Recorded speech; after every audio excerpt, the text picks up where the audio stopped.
আমার শাকটা হয়ে গেছে, সেদ্ধ হয়ে গেছে। বন্ধুরা এখন কিছু শাকের ডগা কেটে নিব আমি খাওয়ার জন্য।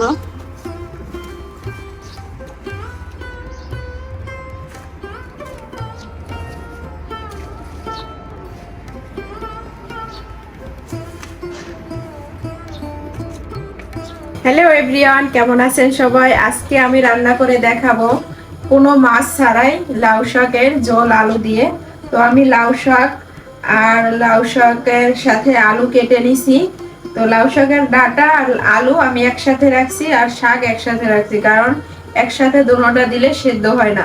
তো আমরা অনেকেই অনেক দূরে থাকি, অনেক সময় আমাদের বাসায় চিংড়ি মাছটা থাকে না। এই জন্য আপনাদের আজকে দেখাবো যে কোনো মাছ ছাড়াই কিভাবে লাউ শাকের ঝোল করে মজা করে খেতে পারেন। তো আমি কিভাবে রান্না করি আমার সাথেই থাকবেন, ফুল ভিডিওটা দেখবেন। তো আমি লাউ শাক রান্না করার জন্য একটা পাতিল বসিয়ে দিছি। এখন আমি পরিমাণ মতো তেল দিয়ে দিব। এখন দিয়ে দিব কেটে রাখা পেঁয়াজ আর মরিচ পরিমাণ মতো।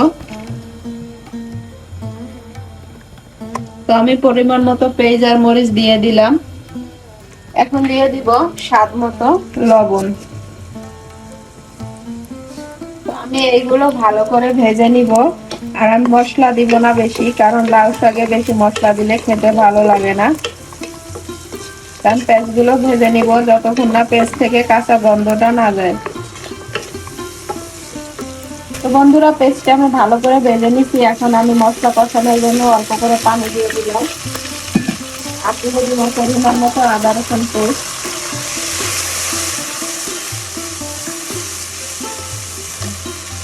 আর দিয়ে দিব পরিমাণ মতো হলুদের পাউডার।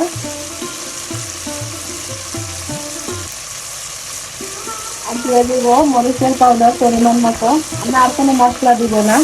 এই মশলাগুলো ভালোভাবে আমি কষিয়ে নেব। লাউ শাকে বেশি মশলা দিলে খেতে ভালো লাগে না। তাই মশলাগুলো ভালোভাবে কষিয়ে নেব এখন।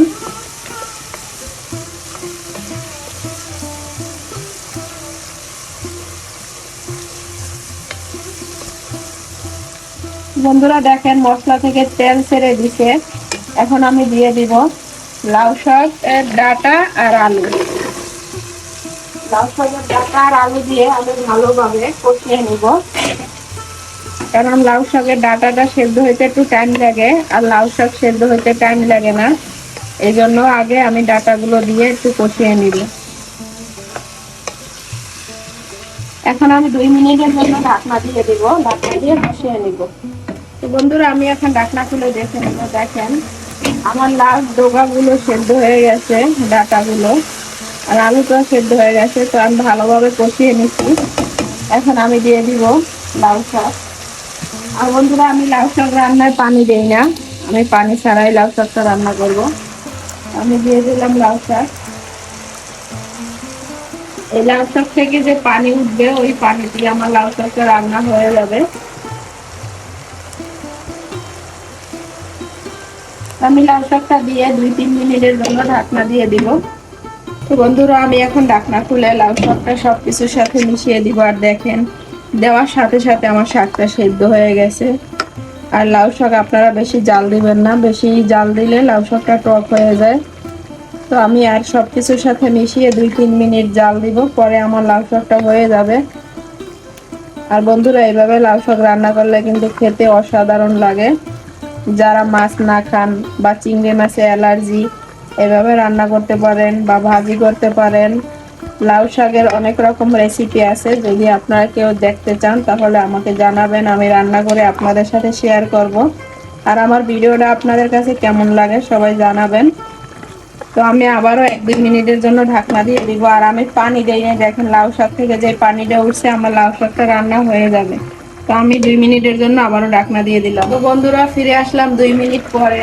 দেখেন আমার শাকটা হয়ে গেছে, সেদ্ধ হয়ে গেছে। আর লাউ শাক আপনারা বেশি জাল দিবেন না, এইভাবে সবুজ সবুজ রান্না করবেন, খেতে ভালো লাগবে। আর আমি একটু আলুটা ভেঙে দিব যাতে ঝোলটা খেতে ভালো লাগে, এই জন্য। তো বন্ধুরা লাউ শাক রান্না আমার হয়ে গেছে। তো আজকের এই লাউ শাক রান্নাটা কেমন লাগছে সবার কাছে অবশ্যই জানাবেন। আর আমি চুলাটা বন্ধ করে দিব।